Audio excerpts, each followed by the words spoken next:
सबसे पहले वारिस पठान साहब, शुरुआत आपसे ही करते हुए, उन्होंने तो प्यार मोहब्बत भाईचारे की बात की है। वो बता रहे हैं कि सबके पूर्वज एक थे और ज्ञानवापी के मसले पर इतिहास को तो हम नहीं बदल सकते हैं, इसीलिए अदालत का सम्मान करना चाहिए। उसके ठीक पहले आपको उनकी नियत में खोट नजर क्यों आती है वारिस पठान? देखिए, उनके दिल में कुछ और है, जुबान पे कुछ और है, कटनी और करनी में बहुत फर्क होता है। चित्रा जी, ये वही आरएसएस है जिसने बाबरी मस्जिद के वक्त आस्था की बात करी थी। आश्वासन था, सुप्रीम कोर्ट को दिया था कि हम कुछ नहीं करेंगे, मगर फिर भी जाकर हमारी बाबरी मस्जिद को शहीद कर दिया ना। उस वक्त भी तो यही बात हुई थी। और क्या आज क्रेडिट लेने की बात हो रही है? अडवाणी जी बोलते मेरे लिए तो ब्लैक डे था, लेकिन वहीं पर फडणवीस बोलते कि मैं वहां मौजूद था। उनके मोहब्बत अरे ये सब नहीं, ये मोहब्बत का पैगाम नहीं है, ये सिर्फ लिपापोती है। बिल्कुल ये मोहब्बत का पैगाम हम देख चुके हैं। पहले भी इसी तरह से हमको बेवकूफ बनाया गया, एफिडेविट फाइल किए गए सुप्रीम कोर्ट में और कहा कुछ नहीं होगा, मगर आपने हमने सबने देखा कि हजारों की तादाद में लोग गए और हमारी बाबरी मस्जिद को शहीद कर दिया। तो इनका क्या विश्वास करो? ये कौन से कॉन्स्टिट्यूशनल उनका ये बयान कोई है नहीं, तो इनकी बात का क्यों विश्वास करें? मोदी जी प्राइम मिनिस्टर है देश के। ये बयान तो अच्छा है ना, इसकी तो तारीफ देश के प्रधानमंत्री जो है नरेंद्र मोदी जी, उनको बोलना चाहिए कि वो मानते कि नहीं पार्लियामेंट का बनाया हुआ कानून 1991 एक्ट को। क्यों नहीं बोलते मोदी जी? इनका तेलंगाना का जो बीजेपी का प्रेसिडेंट वो तो बोल रहे हैं कि पूरे हिंदुस्तान की सारी मस्जिद की खुदाई कर देनी चाहिए। चलिए बताइए उसको क्या रोका है लोगों ने? उनके बारे में आप क्या बोलेंगे?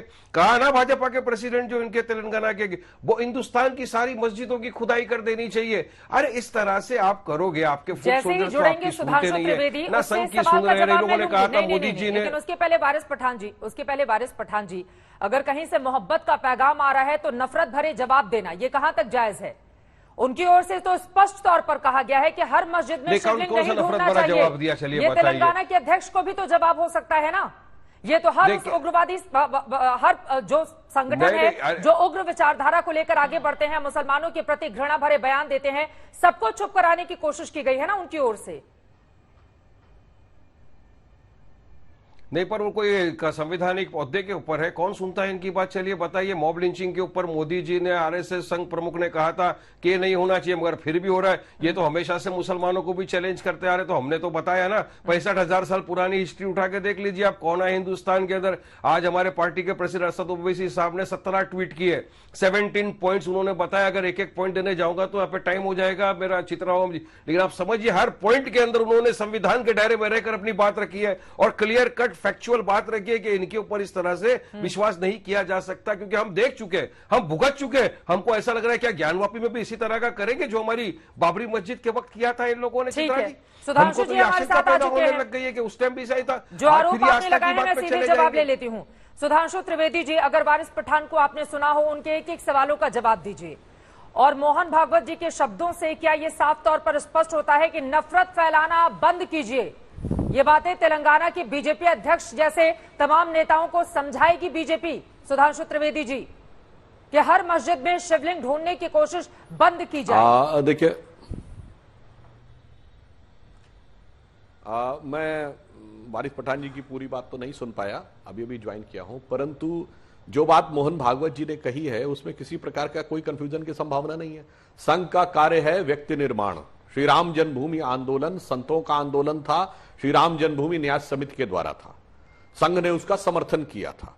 उस समय की परिस्थिति भी बिल्कुल विचित्र थी। एक ऐसी परिस्थिति थी जहां पर कि उस विषय को तो छोड़िए, यह कहा जाता था कि राम हुए कि नहीं यहां से शुरू करो, या अयोध्या थी कि नहीं यहां पे शुरू करो। एक अलग प्रकार का वातावरण था। आज की स्थिति यह है, तो उन्होंने जो कही उसकी पूरी बात मानने को तैयार हो वारिस पठान साहब। इसमें कहीं कोई किंतु परंतु नहीं है कि बाहर से विदेशी आक्रमणकारी आए। उन्होंने कहा, उन्होंने भारत के मंदिरों को तोड़ा और तोड़ने के साथ वहां पर बहुत से ऐसे प्रतीक चिन्ह छोड़े जो आपको अपमानित करने के लिए, आपके स्वाभिमान को कुचलने के प्रतीक थे।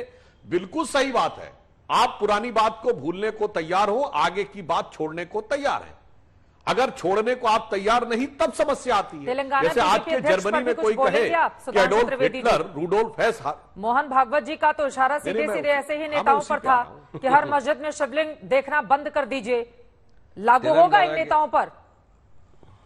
देखिए, हम हम उसी बिंदु पे आ रहे। देखिए, तेलंगाना की जब बात आती है तो जिस तेलंगाना में अकबरुद्दीन ओवैसी ने ये बोला था, क्या क्या गंदी घटिया बातें हिंदू देवी देवताओं के लिए नहीं बोली, और मजे की बात है वो बरी हो गया। ऐसी गजब की पैरवी की तेलंगाना की सरकार ने, चित्रा जी, कि आज वो वीडियो अवेलेबल है, कोई जाके देख ले। और इतना ही नहीं, उसने कहा 800 साल हमने इस देश पे हुकूमत की है, और इतना ही नहीं किया है। अरे इतना ही नहीं किया, उसने कहा कि ये चार मीनार किसके बाप ने बनवाया था, ये लाल किला किसके बाप ने बनवाया था, यानी मुगलों को अपना बाप तक माना। भगवान राम के बारे में क्या क्या बोला, कॉन्टेक्स्ट में जो तेलंगाना का क्षेत्रीय कॉन्टेक्स्ट है, वहां का कॉन्टेक्स्ट अलग है, वहां पे कुछ बोला होगा जो संघ ने कहा है। कोर्ट से तो क्लीन चिट मिल गई, कोर्ट पर भरोसा नहीं है आप लोगों को सुधांशु जी, वो कोर्ट का हवाला दे रहे हैं। वही तो मैं बोल, देखिए चित्रा जी, अभी दूध का दूध पानी का पानी हो गया आंखों के सामने। भाई तो मैं कह रहा हूं, तेलंगाना की सरकार ने गजब की पैरवी की है भाई। सुनिए, अरे तेलंगाना की सरकार ने कैसी पैरवी की होगी कि वो हेड स्पीच नजर नहीं आई। सुधांशु जी, बोलने का मौका दीजिए, आपकी बात में सुना ना, उनकी बात हो जाए, सुधांशु जी की बात हो जाए, उसके बाद वारिस पठान जी आप बोलिएगा, एक बार उसकी बात हो जाए। ठीक है, वारिस पठान साहब, वारिस पठान साहब, मैं सिर्फ 3 वाक्य कह दूं। पहली बात,